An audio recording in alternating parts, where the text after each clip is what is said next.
tayo sa Google Ads, YouTube.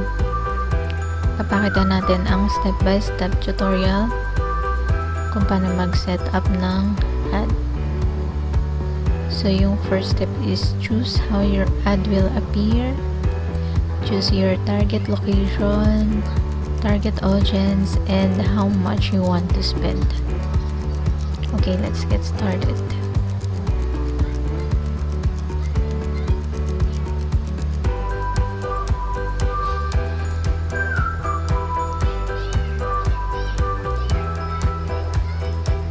Ayan, dito sa page na to, makikita nyo kung paano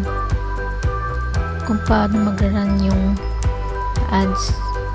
Pwede sa mobile and pwede sa desktop. So, kayo yung mamimili kung ano yung option na gusto nyo. So, piliin natin yung mobile. So, dahil marami nag-cellphone lang ang gamit.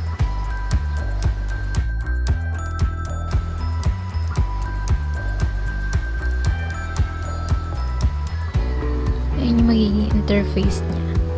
And then sabi dito, how do you want your ad to shown on YouTube? Pwede kayo mamili at dalawa yung options. And then after viewers click your ad, where do you want to send them? So yung nilagay natin is yung ating YouTube channel. Then the last is where do you want your ad to appear? So yan, dalawa rin yung option on YouTube, Google Video, sa other sites nila, apps, and then pwedeng YouTube lang. Okay, click next lang natin.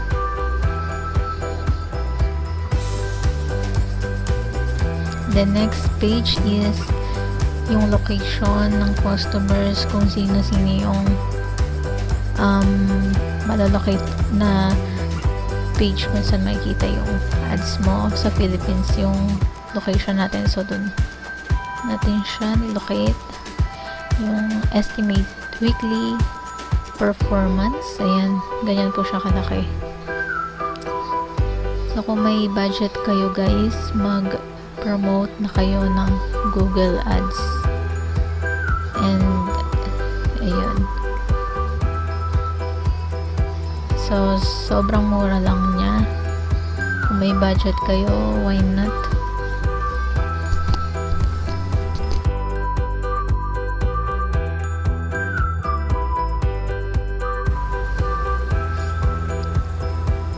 Select a gender, age, and parental status of your customers. You can uncheck kung sino yung ayaw nyo makapanood ng video nyo. Uncheck nyo lang dyan. And then yung estimated weekly performance, ganyan po siya kataas. Ang impressions, kung ilan yung na-view.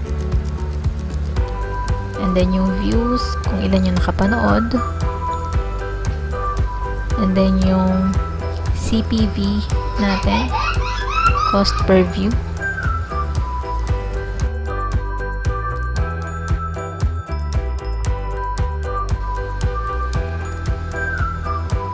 In this page guys, yung people with a specific interest. Ayan, pwede kayong mag-check ng mga interest na makakapanood ng videos nyo. Pwede kayong mamili dyan kung ano yung similar dun sa video nyo para mas maging clickable siya and ma-attract yung mga customers nyo.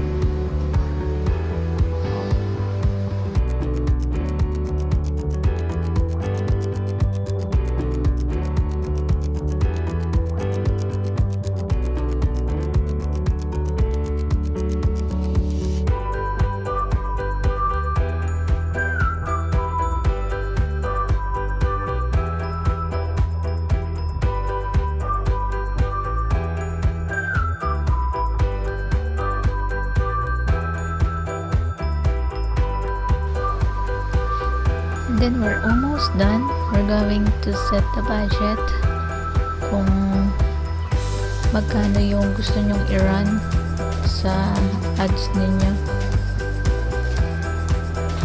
So kung meron makikita yung 600 pesos. Ganyan po yung estimated weekly performance niya for only 600 pesos. Meron kang impressions na 24,000, views na 9.1k to 18k. So, yan po yung amount na 600 pesos na sinet natin.